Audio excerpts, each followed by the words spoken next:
Episode की शुरुआत में हम देखते हैं कि टेंजिरो मन ही मन कहता है कि मैं इसलिए जीता क्योंकि मैंने ओपनिंग थ्रेड को डिटेक्ट करना सीख लिया है, जो मुझे बताती है कि मुझे कब और कहां हमला करना चाहिए। और जैसे ही मैं उसे देखता हूं वो अपने आप ही टाइप हो जाती है और मैं उस पर हमला कर देता हूं।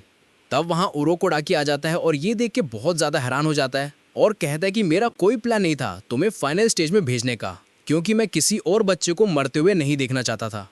मैं चाहता था कि तुम इसे कभी ना कर पाओ, पर तुमने मुझे बहुत इम्प्रेस किया है, मुझे तुम पर गर्व है। ये सुनकर टेंजिरो की आंखों से आंसू आ जाते हैं और उरोकोडाकी कहते हैं कोशिश करना कि तुम फाइनल राउंड से जिंदा वापस आ जाओ, मैं और तुम्हारी बहन तुम्हारा इंतजार करेंगे। अब जब रात को टेंजिरो खाना खाकर अपने बाल काट रहा होता है तब उरोकोडाकी कहता है एक चीज़ याद रखना, राक्षस जितनी ज़्यादा इंसानों को खाते हैं उनकी ताकत उतनी बढ़ती जाती है, और कुछ राक्षस तो ऐसे हैं जो कि मैजिकल पावर्स को यूज करते हैं। इसलिए तुम्हारी रक्षा के लिए मैं तुम्हें ये वार्डिंग मोस्ट देता हूं जिस पर प्रोटेक्शन मैजिक किया हुआ है। अब सुबह टेंजिरो अपनी बहन से मिलके जब वहां से जाने लगता है तब वो उरोकोडाकी से विदा लेता है और जाते हुए कहता है सभी तो और मोकोमो को मेरी तरफ से हेलो कहना। ये सुनकर उरोकोडाकी काफी हैरान हो जाता है और सोचता है कि टेंजिरो को उन दोनों मरे हुए बच्चों का नाम कैसे पता है। अब शाम तक टेंजिरो फाइनल राउंड के लिए पहुंच जाता है जहां और भी काफी लोग फाइनल राउंड के लिए आए हुए होते हैं। तब वहां पर दो लड़कियां उन्हें बताती है कि रात होते ही आपका फाइनल राउंड स्टार्ट हो जाएगा। यहां माउंट फूजी कसाने पर बहुत सारे राक्षसों को विस्टीरिया ब्लूम्स की मदद से कैद करके रखा हुआ है, जिसे राक्षस बहुत नापसंद करते हैं, और आप सभी को 7 दिनों तक इनसे बचकर रहना पड़ेगा। इसी के साथ फाइनल राउंड स्टार्ट हो जाता है और सभी जंगल की ओर चले जाते हैं। अब टेंजिरो मनी मन सोचता है कि मुझे बस रात में इनसे बचकर रहना है, क्योंकि सुबह होते ही ये अपने आप ही जल के मर जाएंगे। इतने में टेंजिरो को एक राक्षस की गंध आती है और वो उसे ढूंढने लगता है और अचानक से वो राक्षस उस पर हमला कर देता है।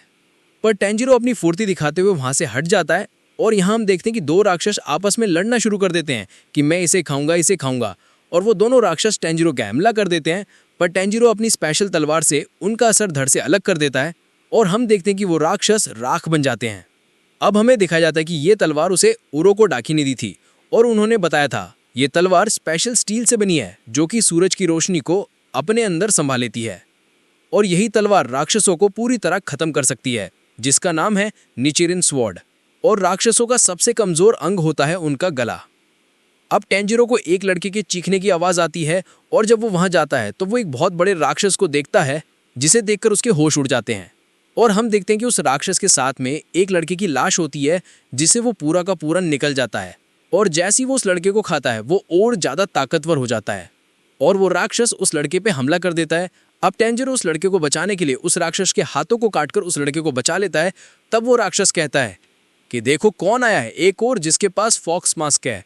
ये सुनकर टेंजिरो थोड़ा कंफ्यूज होता है। तब वो राक्षस कहता है ये कौन सी सदी चल रही है। तब टेंजिरो कहता है ताइशो पीरियड। ये सुनकर वो राक्षस बहुत गुस्से में आ जाता है और कहता है मैं इतने समय से यहीं पे कह दूं, उरोकोडाकी मैं तुम्हें नहीं छोड़ूंगा। तब टेंजिरो कहता है उरोकोडाकी?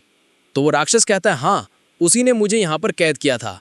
मैं अभी तक कुल 50 लोगों को खा चुका हूँ, उनमें से 13 उरोकोडाकी के शिष्य थे, अब 14वां तुम होगे। अभी तक उरोकोडाकी के शिष्य में से केवल 2 ही थे जो मेरा सामना कर पाए थे। उनमें से एक अजीब से रंग वाले बालों वाला लड़का जो कि उनमें से सबसे ताकतवर था, और दूसरी एक छोटी सी लड़की जिसने फ्लावरी किमोनो पहना हुआ था। वो ज्यादा ताकतवर तो नहीं थी पर काफी तेज थी। ये सुनकर टेंजिरो चौंक जाता है और सोचता है कि क्या वो मर चुके हैं। तब वो राक्षस कहता है तुम्हारा ये फॉक्स मास्क बिल्कुल वैसा ही है जैसा उरोकोडाकी के बाकी शिष्यों के पास था। कभी कभी ऐसा लगता है कि उरोकोडाकी मुझे खुद बताता है कि किसे खाना है और किसे नहीं। मुझे आज भी याद है कि जब मैंने उस लड़की को यह सब बताया था तो वो काफी दुखी हो गई थी और मैंने उसके शरीर के एक एक अंग को उखाड़ दिया था। ये सुनकर टेंजिरो को बहुत गुस्सा आ जाता है और वो उस राक्षस पे हमला कर देता है, पर वो राक्षस उसे पंच मार के दूर फेंक देता है और टेंजिरो बेहोश हो जाता है और उसका मास्क भी टूट जाता है।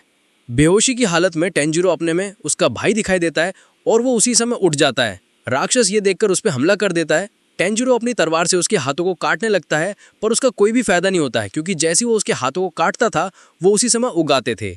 तब वो राक्षस बताता है कि उस लड़के ने भी मेरे सिर को काटने की कोशिश की थी पर वो असफल रहा और मैंने उसके सिर को कुचल दिया। अब टेंजिरो को और गुस्सा आ जाता है और वो उस राक्षस के हाथों को काटते हुए उसके सिर के पास पहुंच जाता है। ये देखकर राक्षस सोचता है कि ये मेरे गले को नहीं काट पाएगा और जैसे ये फेल होगा मैं इसका सिर उस लड़के की तरह क्रश कर दूंगा। पर इधर टेंजिरो अपनी पूरी पावर से उस राक्षस का सिर धड़ से अलग कर देता है और इसी के साथ एपिसोड की एंडिंग हो जाती है। अब अगले एपिसोड को देखने के लिए आपकी स्क्रीन पर एक वीडियो आ रही होगी, आप वहां पे क्लिक करके अगला एपिसोड देख सकते हैं।